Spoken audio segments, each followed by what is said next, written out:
Good morning. Welcome to Mystartr Facebook Live. I think the internet line is a little bit slow. If you can hear me, now I see there are some people came in already. We'd like to ask our friends here to share this Facebook Live to your friends, and also to invite them, and also you can host a party. So the line is a bit slow. So if I think slow is okay. So welcome to Mystartr Facebook Live. I think the internet line is a little bit slow. If you can hear me, now I see there are some people coming already. Yeah, sorry for the interruption. I think the Facebook Live, the other side is on. So today we have the honor to invite our ECF issuer, LWE, to come on board to share with us how this COVID-19 impact the global logistic and supply chain. As you know, I think this crisis is not only happening in Malaysia. So it's a global event. So there's a lot of industry, I think, especially in the service line, in this retail line, hotel, anything involved in the services, I think is affect greatly, not just in Malaysia. So in Southeast Asia, in Asia, and especially I think in the Europe and US now, suffer tremendously. And this is not only the end. I think it's for some country, it's just a beginning of the impact. So, however, I think the logistic is still, playing a very important role during this crisis because they have to move goods from country to another. So, especially for those necessity product, which is very important to current situation, the medical supply and etc. Okay. So this morning, I think we'd like to invite this LWE co-founder, Shern Yau, to be on board and to share with us about this story. Let's welcome Shern Yau. Hi, William. Hi, good morning, Shern Yau. Hi, good morning. So as we know that you are now also doing this ECF crowdfunding. I think for the past, I think has already funded about more than $1 million, and we over 115 investors, which is quite impressive. But however, I think during this crisis, so you are not able to meet up with more investors and also the prospect. And just like to find out from you how for the next 10 days, how you can do so to conduct more this recruitment via online. Yeah. So basically, what we're doing right now is we are continuing engaging with our potential investors. We're talking to people. We are also sharing as many information as we can regarding our ECF efforts. Yeah. Through word of mouth, currently, we are still getting people who recommend to actually promote our ECF effort, to actually share with them the things that we want to do to help SME to ship their products and tell them to explore cross-border business into different countries. So to invest into this ECF, I think the company is very important. So let us get to know about this LWE and the founder a little bit. Shern Yau, do you mind to share about your experience and your background in this LWE and also in this logistics business? Sure. So I have been in this business, I think, since 2004. Currently, this is the 16th year. So I started in this business as in the IT field, so managing and developing solutions for a local courier company. Before you co-founded the LWE, right? Yes, before we founded. So I was in this industry for about 6 years, learning the ropes of this business on IT, on operations, and also on international cross-border deliveries. So in 2010, we saw an opportunity. That was when China, having a lot of e-commerce merchants, started to export into different countries. Started with Europe to US. So we saw the opportunity. So we came out together with my father. Both of us co-founded the company in Hong Kong, servicing a lot of these e-commerce merchants to help them to ship the products into various countries. So that's where we put a lot of initiative in IT, developing the system, helping finding an easy way to connect to different last mile companies in different countries. But at the moment, I think Malaysia also there's a lot of courier company. We name it Nationwide, CityLink, and this Skynet and etc. So there's so many companies, but why two of you can have the ability to found this to do the cross border? Because this something is you have to get out from the comfort zone, from the local Korean company to international. That's something not easy. So what are the secret recipe? The motivation. So one of the motivation basically is yes, there are a lot of very established courier companies in Malaysia like GDEX, Skynet, CityLink. Yeah, correct. But at the same time, there are also a lot of opportunities that we see to help e-commerce merchants to connect to different countries, and also to help a lot of our local partners, the local courier companies, to get business from overseas. Yeah. So one way to do that basically is to use technology to connect to different platforms owned by the courier companies. So what we do basically, we have a solution since day one to integrate with different last mile companies in different countries. This also has something to do with your background, right? So you were graduated from this Monash University and master degree in IT, and you can see the logo there, Unisys. I think this is something that has to do with you, right? Yeah, that's right. So Unisys is actually one of our subsidiaries. Unisys is actually under the group handling all the IT solutions. So all our integration, our API, our mobile apps, the solution that we use in our warehouse to do the scanning and processing is all actually developed by Unisys itself. I see. Yeah. So how many people in your team, in this IT team now? IT currently we're more than 10. We keep it really lean. So we're very focused on optimizing our back-end operations using IT as well. We are also working with various partners. 10% is not a large number, but for Malaysian company, I think 10% is already can be a standalone company into this business.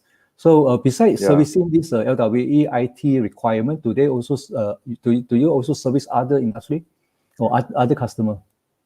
So majority of our customer base are e-commerce marketplaces or e-commerce merchants. Of course, we also we service some corporate, some traditional business as well.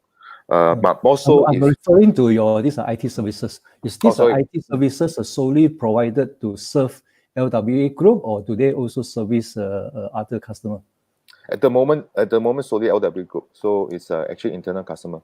We do have plans to actually monetize, commercialize the solutions that we have to offer to our logistic partners. So, for example, we are putting a lot of efforts to actually commercialize our mobile apps. Some of these courier dispatchers or some of our agents, they actually help us to deliver into smaller towns. We see this opportunity to offer our solutions to them, not only to help us to provide better service, but also to actually help them to find customers in their own towns. So all these customers, even though they do not have an infrastructure, they do not have IT background, so you can actually connecting with them to provide this IT connecting their center to your HQ. Yes, we can do that. So I think one of the ways that allow us to connect to our partners very well is because of IT. Some companies, they have their own existing system, which make it easier for us to cooperate with them. There are some where their solutions are not so good. So this is where we find ways to actually work together with them. We can provide part of our solution to them as well. So long the solution can work together, I think that allows us to actually provide much better services to our clients. Okay. So is it okay to say now LWE business is almost 100% digitalized? There's no more paperwork, no more manual work? Yes, from day one, in order for you to serve e-commerce customers in China, you don't use traditional consignment notes. You don't ask them to fill in forms. So from day one, we already developed a solution to print electronic labels, connecting to more than 10 to 20 different last mile companies. All our processes are run on the system. We actually built in rules in the system so that it's easy for our operations and actually reduce the mistakes as much as we can. I see. We also look into big data and also machine learning, working with partners. We are currently talking to a few partners like Alibaba, like Microsoft, to see how to actually improve our solutions further by using AI to help our guys to actually reduce their errors and actually help them to predict operational trends in the delivery. I see. So this IT is really the cornerstone of LWE. And I think it's very important, especially now you mentioned about big data, because during this period, you also know that what are the product are sellable, what are the product are not moving. So from this, I think you can provide this information to your customer, even the prospect better, so that they can sell the right product during this crisis, isn't it? Yeah, that's right. So we have information on what's being moved. First and foremost, this information, what kind of product move is actually important for us, especially in cross-border. Because when you handle custom clearance for different kind of products, you need to know in advance what's coming. You need to know what kind of trend in order to actually provide different custom clearance services for the clients. More importantly is what can sell, what cannot sell. All this information, we will actually advise them and give them a big picture so that they can also plan their sales and marketing ahead. So all this information you send ahead to the country for clearance. So so this will speed up the clearance process in a different country. Is that correct? So what happened is all this information that we collect when the customer generate the shipments, all this information will be processed in our system and will be sent in advance to our custom broker in different countries. So when they do that, then they are able to actually do the pre-clearance before the shipments arrive, so that when the flight finally touch down, things will be smooth going. It will not take too much time. If there's anything customs need to inspect, they will inform the custom broker before the flight arrive, so that they will specifically take out those shipments for inspection, and the rest can be released easily. Yeah, but there's one more challenge, I think, for consignment note for different countries, for example, like Japan, Korea, and even Vietnam. So they are using different languages. For your system, is it able to cope with this kind of problem? No problem. No problem. Yeah, we can cater for multiple languages. So for Japan, even so, we have shipments coming from Europe into Japan as well, working with our partner in Japan. So address validation is a very big thing in doing local delivery. You need to be able to validate and make sure that the addresses are correct. Correct. So it's also quite challenging to do address validation in native language. So for example, if you send a shipment into Japan, you need to make sure that the order of the characters are correct. So with the data that we have, address data that we have, we are able to achieve 95% accuracy in terms of validating the delivery addresses into Japan. So that's number one. Okay. Number two, for example, for items sent into certain countries, like say for example into Thailand. In Thailand, when you do the delivery, you need the address to be shown in Thai character, the Thai local character. Correct. But however, when you do custom clearance require your addresses to be in Roman alphabets. So that means you have to Romanize your addresses. So when we receive the addresses from our clients, which are the Thai language, in Thai character, our system will actually translate them into English alphabets. Instantly. So we can do that in our system, so that when we send the information to our custom broker, where they actually load it into the custom system, they can actually do the custom clearance very easily without doing manual translation. I see. Yeah. But now just now you mentioned about the delivery addresses and so on. During this crisis, as you know, I think for logistic, most of the product are delivered to businesses, address, company, and so on. But during this MCO period, I think most of the company are closed, right? Are there still a lot of company operating? I think a lot of businesses, SMEs, retails, they're definitely shut. They can't run. This is also a very good opportunity for people like our company to step in to see how we can help them to reach out to their customers. We also work with end user. But now you are delivering from offices to home address. I think to some of the rural area, I think it's more challenging, right? Because business address are easier to locate and easier to deliver. To home addresses is not an issue, because we develop our own mobile apps. So by connecting to Google Maps, by connecting to different map services, even if you can't find the addresses, it's easy to find out where's the nearest location. That's number one. So I think technology solve a lot of problems, allowing a lot of part-timers to perform delivery like a professional very easily. Even mobile apps, we actually do our own routing. So for example, the system will be able to tell you which item to deliver first and second, so that you can save time. You can deliver more efficiently. But what's more important basically is even though business right now they are not operating, we see opportunity where we help traditional brick and mortar businesses to actually push that sales online. So that's a value-add service that we work. But how many percent of this traditional business? Because now it's by force, they have to go online, they have to go e-commerce, because in the past they still have a choices. The retail or the walk-in customer are majority. But now if they don't do that, I think they are facing a tremendous challenge. How do you educate them and encourage them, or also provide certain training to them? We have an e-commerce enabling team. We set up this team as a value-add service for our clients. So some of customers, they don't operate the e-commerce stores themselves. So this is where we help them to sell. We put it on our website to sell it for them. One example is a facial mask that recently we do. Correct. We actually had a request to source for a facial mask. So I think the demand is still very high, right? Very high. But more importantly, it's at the right price. Million boxes and so on. So through our network, what's the situation for this mask supply, and how this LWE play the role to transport all this masks to Malaysia? So what we do right now, basically, we are sharing with family and friends, sharing through Facebook, on trying to consolidate orders for the mask. We try to see how we can put the orders together to achieve a higher volume, so that the supplier is able to give us a much better discount. We do a pre-order basis. I see pre-order. To do pre-order. So we send in by sea. Once we send it by sea, the individual orders will help them to do all the necessary pick and pack.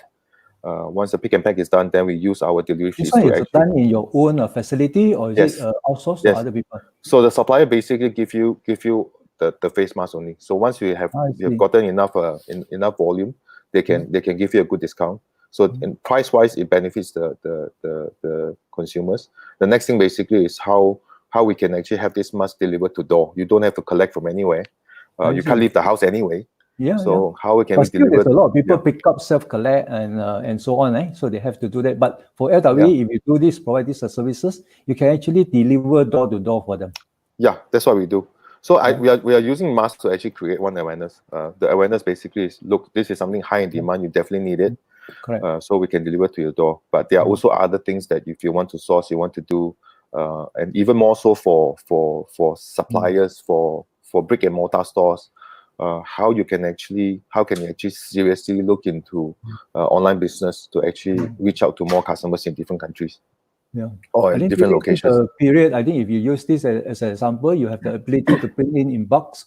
You can print out the cost. You can even provide this a service center to pick and pack, and also the warehouse services to your customer. I think this is really talking about. I think LWE is something a company quite potential.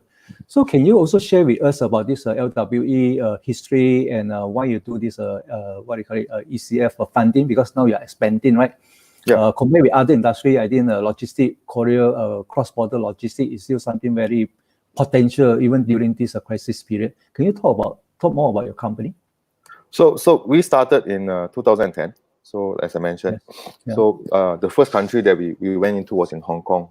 We were very focused in doing cross-border deliveries for e-commerce companies. So most of our customers, they sell things online. They can be marketplaces. We help them ship their items, fulfill their deliveries into different countries. So in early stage, we focus a lot into Europe, into America, because these are the places. Europe and America.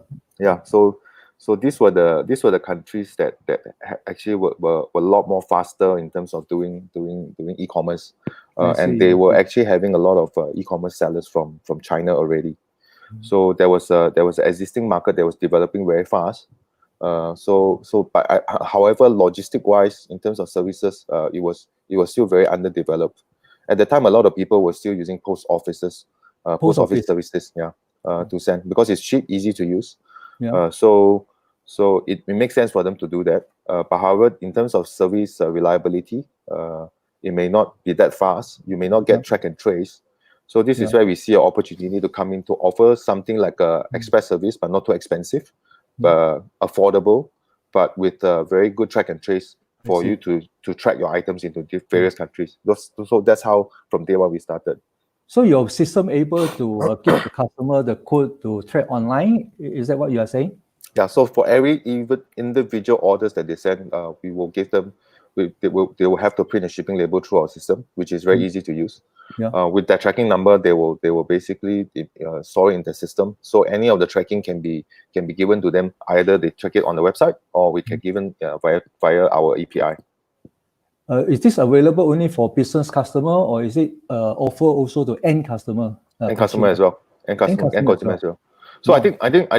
I think right now, in terms of doing e-commerce, it's no longer just something that big businesses do. Well, as SMEs are actually very vibrant in this industry. Especially look at COVID-19, right? The ones that actually really thrive very hard are those smaller companies who has a lot of flexibility, more dynamic, more nimble to actually run business online. The cost is low, but at the same time, they can change the way of doing things much faster than traditional companies. So I think the way how this e-commerce has built actually made it a lot easier for people to run a business. Made it a lot easier for people to survive during these difficult times. So that you can even run business by just depending on social media, by just depending on digital marketing, and selling your products remotely, and let courier companies like us, logistic companies like us, to actually reach out to your end consumers easily. Yeah.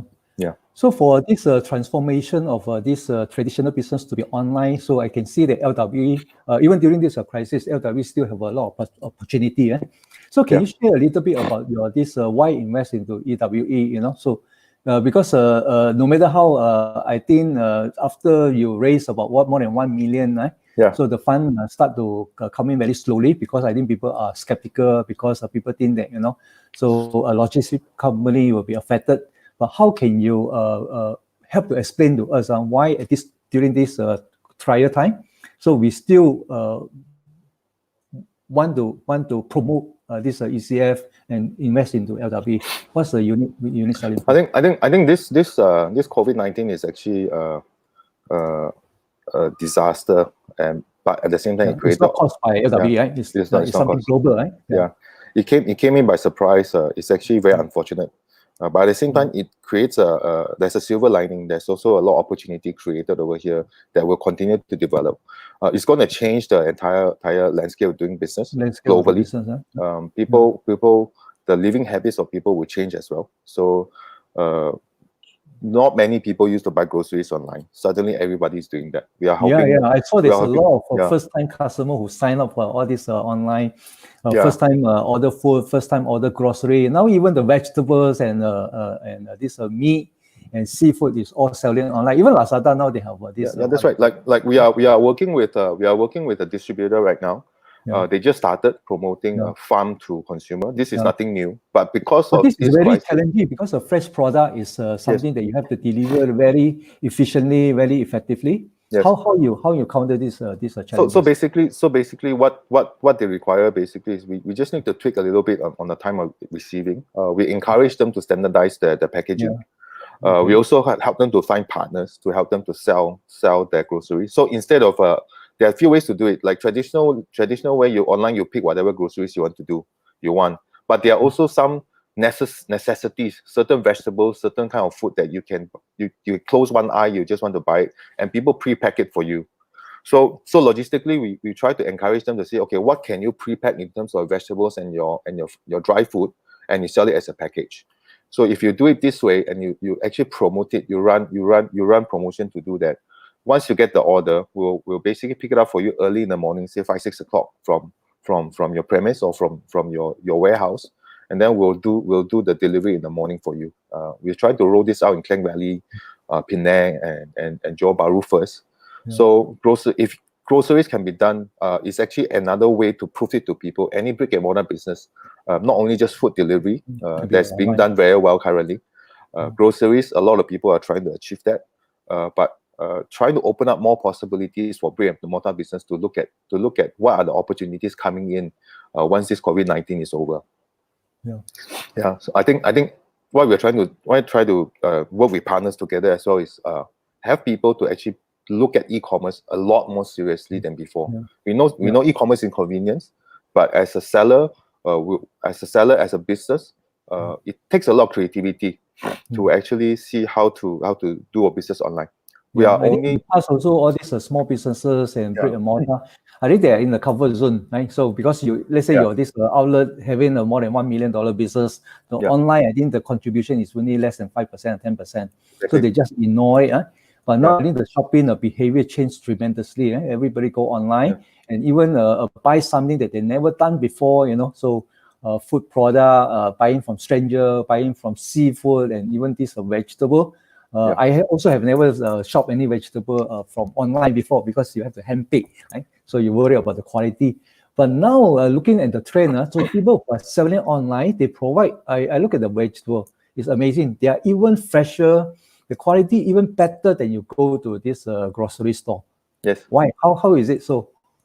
So in order for you to impress your customers, right, you definitely have to make sure that the quality of the products that you send to their door is good. Just so to impress them. I think a lot of people only got one chance, right? So if it's not good quality, they won't come back to you. Exactly. Yeah. So this is, I mean, we do more than just logistic in the sense that we partner with them. We try to find ways to help our suppliers to gain business. So once you gain business, this is where we have the opportunity to service you. So we put in a lot of effort in trying to see how can we help them to fine tune their operations. We even actually created a program to help them to promote their products through our staff, through our network of contractors as well. We actually created the affiliate program. So any of our customers who wants to sell things, we will actually promote this through our internal network with our guys. If our guys can help them to sell, our guys will get a commission from that as well. So not just the customer doing the marketing themselves, but we are also trying to find ways to help them to create more sales.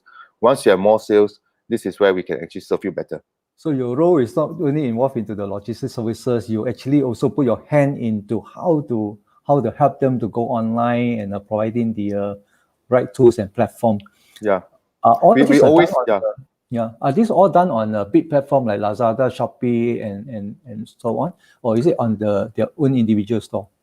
So I think there are heaps. There are a lot of possibilities.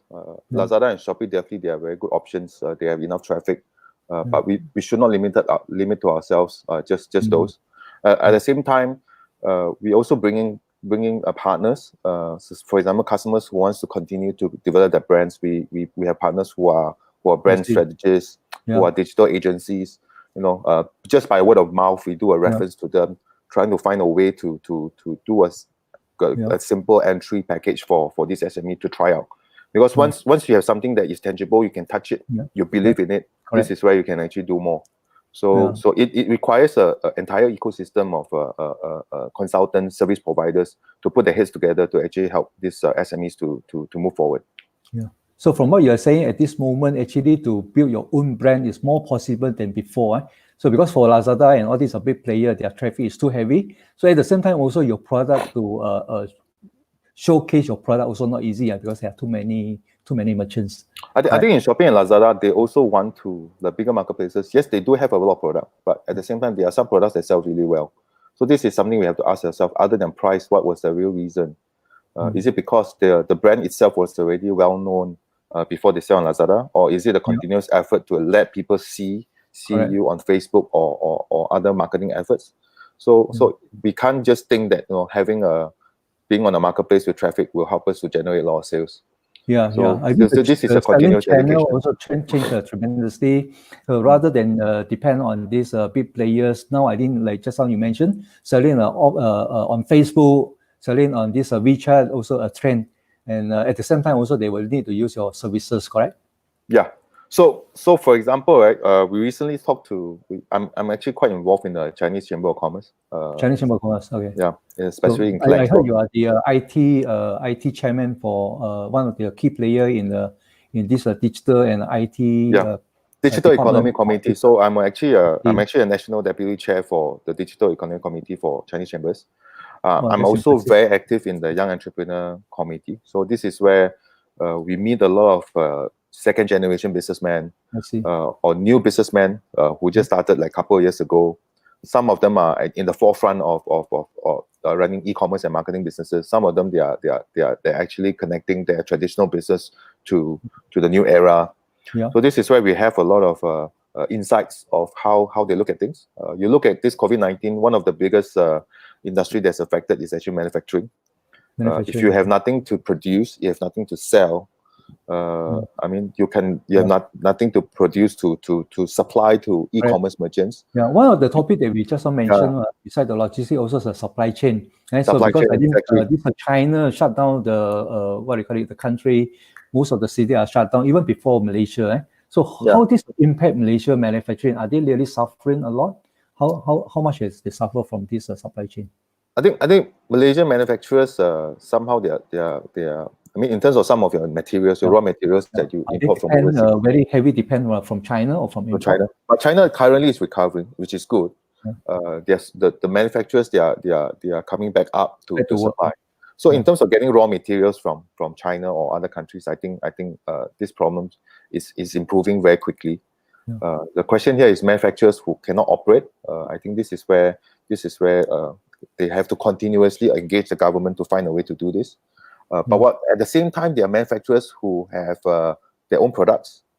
They know that their retailers, the channels, are not able to operate. Sales has dropped a lot. So, for example, one of the most prominent instant noodle brand in Malaysia. Instant noodles, I think that one is one of the hottest selling product. Yes. I went to the grocery, Maggi, the brand. They actually did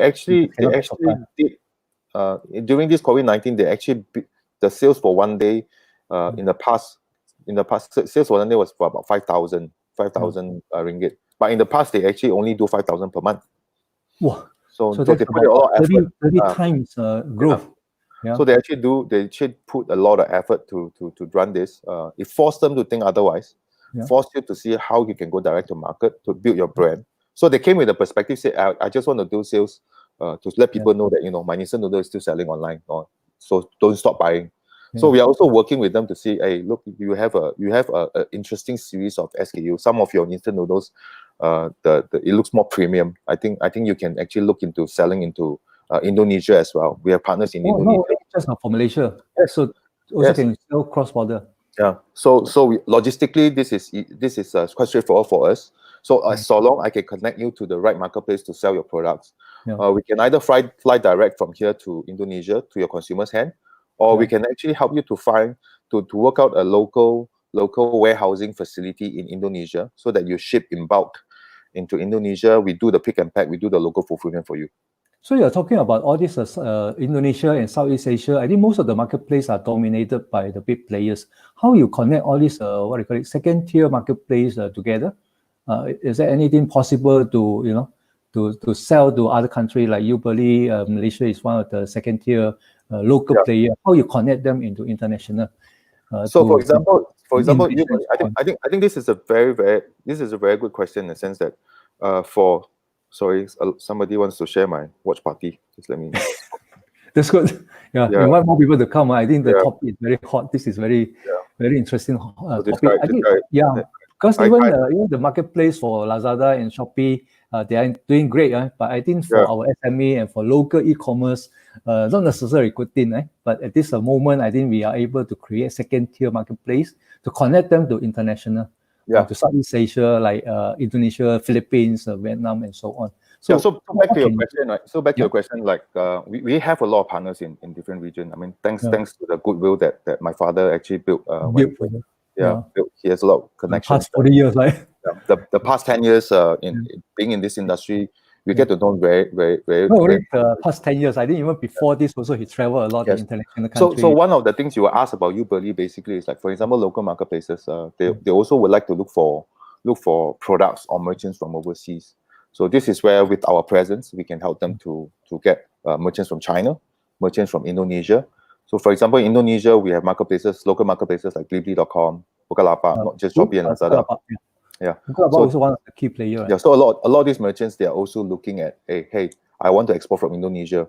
My halal products definitely is going to be a good sell into Malaysia. Correct. Because I think in the past also they import most of the product from China, and being a neighbor country, same culture, same languages, same belief. There's a lot of product I think we can cross sell to each other, but this is not happening in the past so much, right? Yeah. So again, this is like this phase of e-commerce. It actually wakes people up. Like you have to go online. There's no chance anymore. Today there's COVID-19, but the living habits are going to change. People are gonna make it easier and easier for you to buy online. And why are you neglecting that? Correct. Cross-border is not something new. I have been doing that for 10 years. I've seen so many Chinese companies created so much success just selling the products online via eBay, via Amazon. Lazada and Shopee created so much opportunity for Chinese sellers to come into Southeast Asia as well.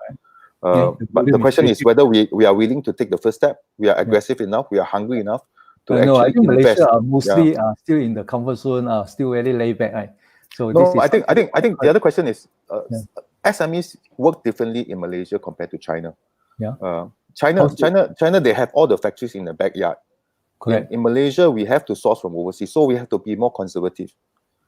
So this is where SMEs together, we have to create an ecosystem together, like working with branding strategies, working with marketplaces. So you just can't work alone because the supply chain are not. I believe putting everybody together, putting the heads together is the only way for Malaysians and other Southeast Asian countries to go out. More importantly is we must be willing to try. Make it something easy for them to go out. So this, logistically, this is something we will play our part. We are always more than happy to do more to pull our resources, our contacts together to help our clients to go out as well. Yeah. So hearing from you, I think the logistic cross-border is still something very having a great potential even after the crisis. Right? So it's something that you cannot live without because e-commerce is on the rise. And can you share a little bit about your ECF crowdfunding, your offer, how you attract people to come in to invest in you? Okay, so for our investors, so our investors, we are offering ordinary shares.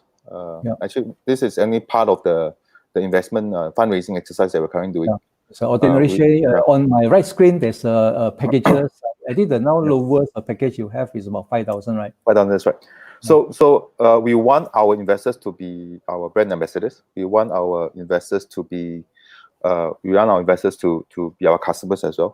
So that's why you have also additional shipping credit, 500 shipping credit for this customer. Yeah. So shipping credit meaning to say that if you were to ship using our services, you can use this shipping credit to contra part of the invoice amount. So basically, money. Giving you a good discount to try it out. And of course, by doing this, you experience our services. We want to hear from you. We want to hear from you what other ideas you have, because we believe our investors, being a user yourself, being a business, you definitely have other ways that we may not have thought of. And more importantly is being an ambassador, help us to promote our services to different clients, to your friends and family as well. Correct. So now looking at the number, you already have 115 investors. I think this is a large number of so-called ambassador to help to promote your brand and also use your services. Now left about 10 days. So what is the number that you're looking at from 115? How many more investors you think through this Facebook Live, through this online approaching them for the last 10 days? How many more investors can come in? So we are trying to maximize it. We're trying to hit 3 million in the next 10 days.